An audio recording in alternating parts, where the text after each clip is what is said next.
pour cette chronique, j'ai décidé de la hacker cette fois, non pas pour parler d'un ou d'une artiste, mais pour essayer de fournir des outils supplémentaires afin de mieux comprendre les limites que nous impose le bocal du marché de l'attention. En effet, le poisson rouge que je suis est rapidement devenu vert lorsqu'il a commencé à comprendre comment le monde numérique du XXIe siècle fonctionnait vraiment. J'ai donc voulu partager avec vous quelques références accessibles qui, à mon goût, permettent de mieux appréhender le fonctionnement du web et de remettre en question l'idéologie mercantile qu'il sous-tend aujourd'hui.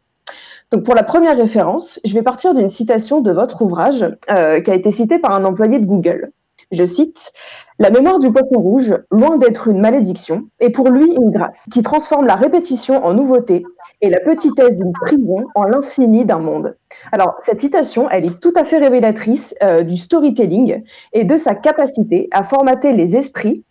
Et c'est un phénomène qui est très bien expliqué dans le livre Storytelling, qui a été écrit par Christian Salomon, qui nous explique que cette technique a banalisé le concept même de récit et entretenu la confusion entre un véritable récit, une histoire, et un simple échange d'anecdotes qui s'appelle justement en anglais les stories, ces fameuses stories qu'on peut retrouver sur Facebook et sur Instagram. C'est aussi ce qui a facilité les articles clickbait qui se basent sur une économie de l'attention et non pas de l'information.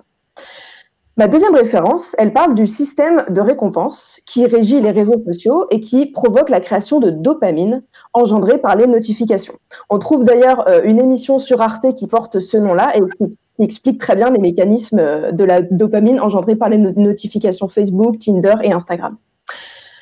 Je vais également vous parler de l'excellente émission de la chaîne YouTube Data Gueule, qui est aussi diffusée sur France Télévisions,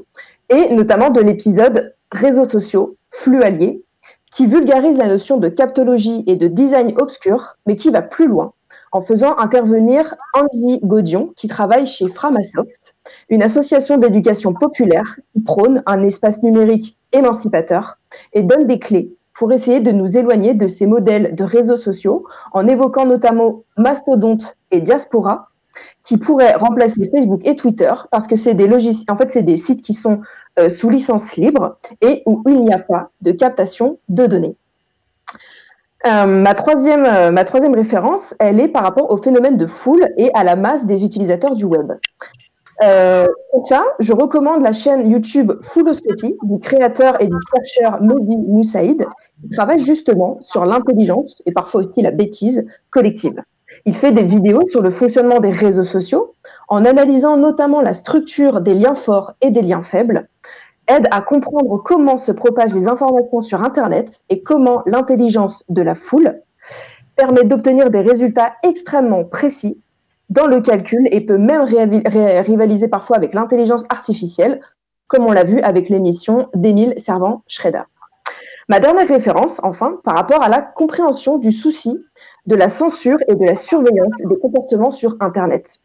Le site de l'association La Quadrature du Net aborde des notions essentielles sur le fonctionnement notamment des cookies, sur la neutralité du net et la lutte contre la surveillance numérisée et la censure par les États et les entités privées. Leur objectif est de vulgariser et de faire comprendre les enjeux que présentent nos données par rapport au maintien de la liberté.